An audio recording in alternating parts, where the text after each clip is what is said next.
सत्यवादी शोर।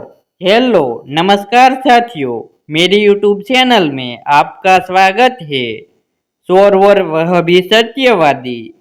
संत नामदेव जी एक बार रात के समय कहीं जा रहे थे कि उन्हें एक व्यक्ति मिला। वह चोर था और चोरी करने निकला था।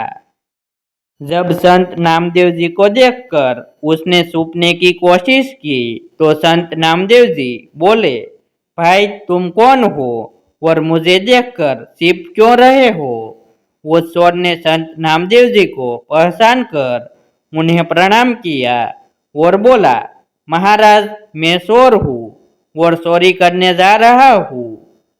संत नामदेव जी ने कहा, भाई यह धंधा छोड़ दो और कोई ऐसा काम धंधा करो जिससे तुम्हें किसी को देखकर भय ना लगे और छिपना ना पड़े। चोर ने कहा, महाराज मेरे पिता भी यही काम करते थे और मैं भी केवल यही काम जानता हूँ। इसके अतिरिक्त दूसरा कोई काम मैं जानता नहीं। फिर मैं पढ़ा लिखा भी नहीं हूँ और नहीं ही मेरे पास इतना धन है कि व्यापार आदि कर सकूं। यदि मैं यह धंधा छोड़ दूं तो फिर परिवार का पालन पोषण कैसे करूंगा। उसका यह उत्तर सुनकर संत नामदेव जी कुछ पल तो मौन रहे, फिर बोले, अच्छा भाई तुम यह धंधा बेशक करो, परंतु हमारी एक बात मान लो। चोर ने कहा, आज्ञा कीजिए।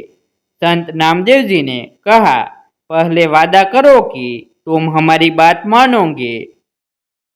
चोर के वादा करने पर संत नामदेव जी बोले, आज से तुम किसी भी परिस्थिति में झूठ मत बोलना, सदा सच बोलना, तुम्हारा कल्याण होगा। यह कहकर संत नामदेव जी तो अपने रास्ते चल दिए। इधर चोर सोचने लगा कि झूठ नहीं बोलूंगा तो काम कैसे चलेगा, पर अब तो संत नामदेव जी से वादा किया है, अतः कुछ भी हो जाए अपना वादा नहीं तोड़ूंगा। यह सोचकर चोर भी चोरी के इरादे से एक ओर चल दिया। कुछ दूर जाने पर उसे एक और व्यक्ति नजर आया। वो वास्तव में वहां का राजा था, जो भेष बदलकर नगर का भ्रमण कर रहा था।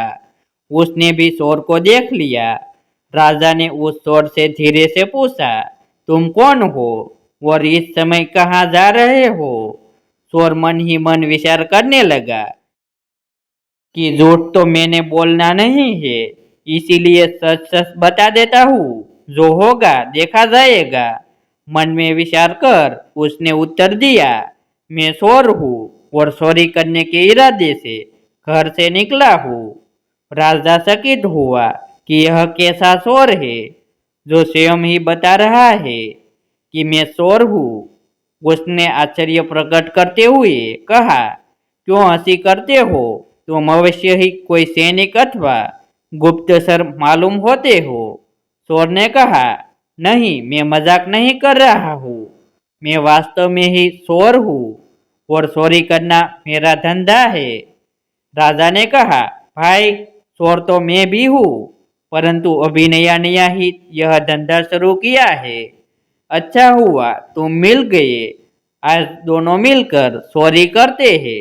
यदि तुम्हारा ख्याल हो तो राजमहल में चोरी करे। चोर बोला, पागल हो गए हो, राजमहल में कैसे घुसे। राजा ने कहा, घबराओ नहीं, मेरी बात ध्यान से सुनो। मैं पहले राजमहल में नौकर था, परंतु राजा ने किसी बात पर रुष्ट होकर मुझे नौकरी से निकाल दिया।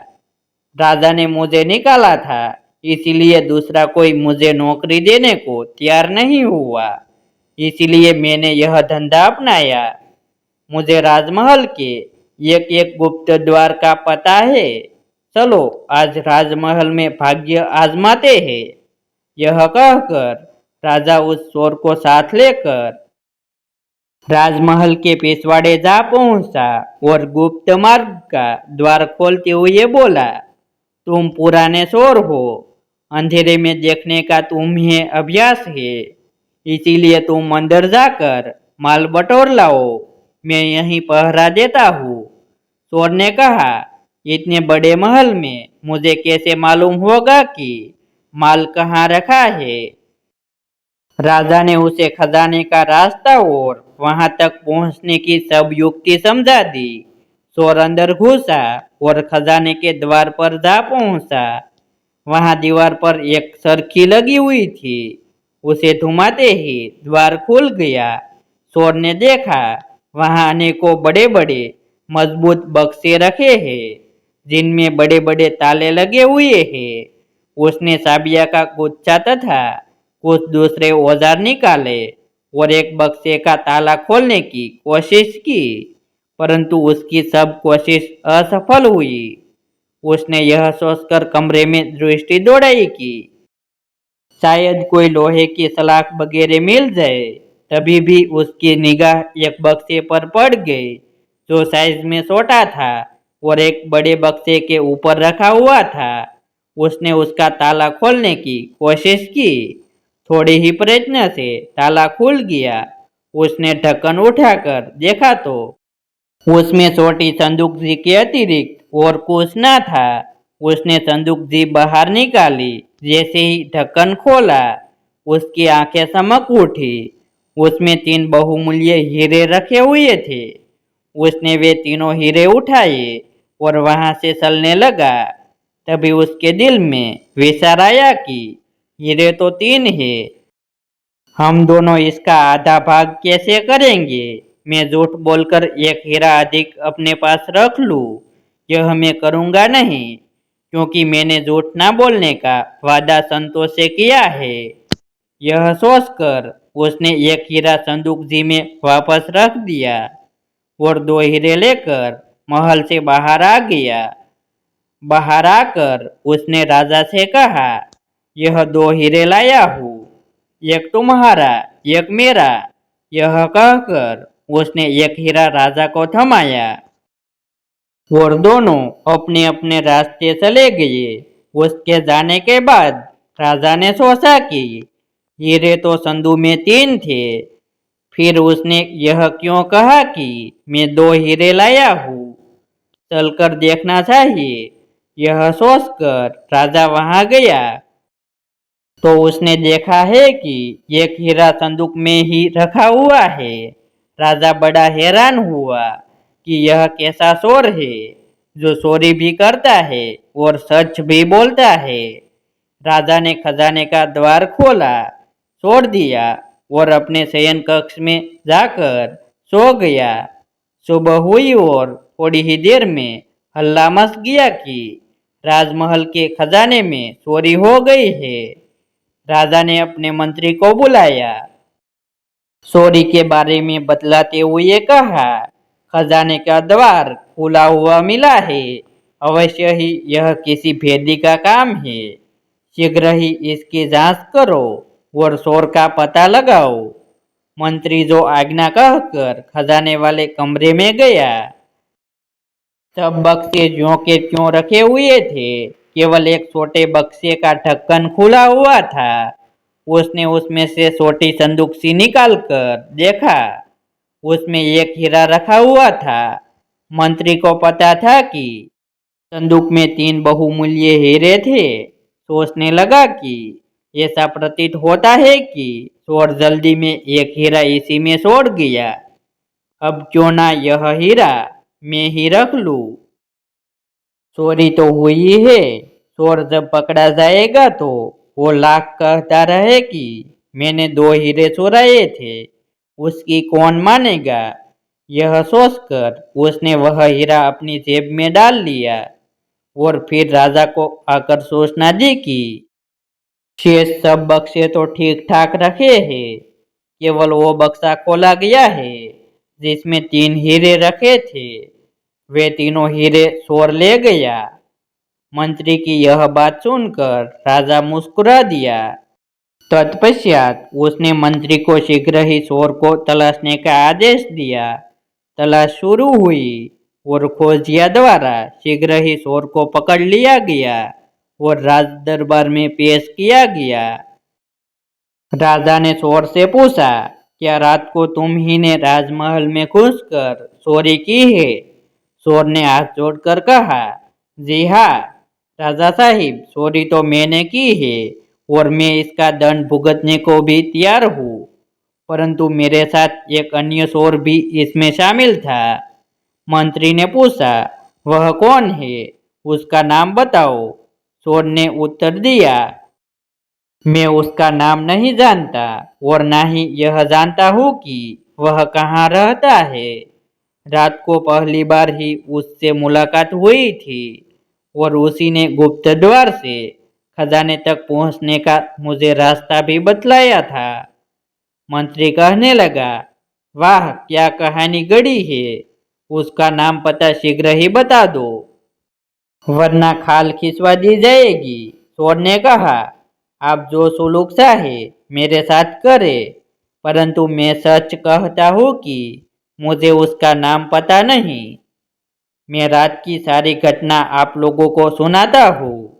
यह कहकर उसने रात की सारी घटना ज्यों की त्यों वर्णन कर दी और वह हीरा जो उसके पास था निकलकर राजा के आगे रख दिया।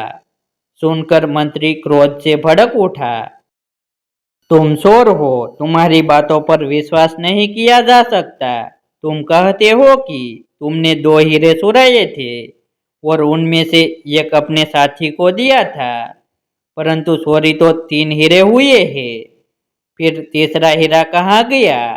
चोर के कुछ कहने से पहले ही राजा बोल पड़ा, मंत्री जी यह चोर ठीक कह रहा है, हीरे 2 ही चोरी हुए थे और इसने उनमें से एक हीरा अपने साथी को दिया था और एक स्वयं रखा था। और इसका सबूत यह है कि रात को इसका साथी मैं ही था। मैं रात को भेष बदलकर जब नगर में घूम रहा था तब इससे मेरी मुलाकात हुई थी और जो हीरा इसने मुझे दिया था वह यह रहा। यह कहकर राजा ने जेब से हीरा निकालकर सामने रख दिया। दरबार में सन्नाटा सा गया। राजा कुछ देर मौन रहा, फिर बोला, जब यह मेरा इच्छा मुझे देकर चला गया तो मैंने खजाने में आकर इसकी जांच की कि यह झूठ बोल गया है कि सच। और मुझे वहां पहुंचकर और यह देखकर बड़ी हैरानी हुई कि तीसरा हीरा संदूक में ही था। मंत्री जी वह हीरा आप अपनी जेब में से निकालिए। राजा के यह कहते ही सबकी नजरें मंत्री की ओर घूम गई, जो अब भय के मारे थर थर कांप रहा था। राजा के आदेश से हीरा उसके पास से बरामद कर लिया गया और चोरी के अपराध में उसे कारागार में डाल दिया गया। तत्पश्चात राजा ने चोर से कहा, तुम चोरी भी करते हो और फिर सच भी बोलते हो, उसका क्या रहस्य है? चोर ने संत नामदेव जी से मिलने और उससे सदा सच बोलने का वादा करने का संपूर्ण वृत्तांत राजा को सुना दिया। राजा ने कहा, मैं तुमसे बहुत प्रसन्न हूँ और तुम्हें अपना मंत्री बनाना चाहता हूँ। चोर ने कहा, राजा साहिब यह आपकी मेहरबानी है, परंतु जिनका वचन मानने से ही आज मुझे आप मंत्री पद देने को तैयार हो गए हैं, मैं तो अब उनकी ही शरण में रहूंगा और उनके वचनानुसार चलकर अपने जीवन का कल्याण करूंगा, ऐसा मैंने निश्चय कर लिया है। तत्पश्चात वह संत नामदेव जी की शरण में गया और उनकी संगति में सेवा और सुमेर करके उसने परम गति की प्राप्ति की। ऐसे ही शिक्षाप्रद कहानी देखने के लिए हमारी YouTube चैनल सब्सक्राइब करें।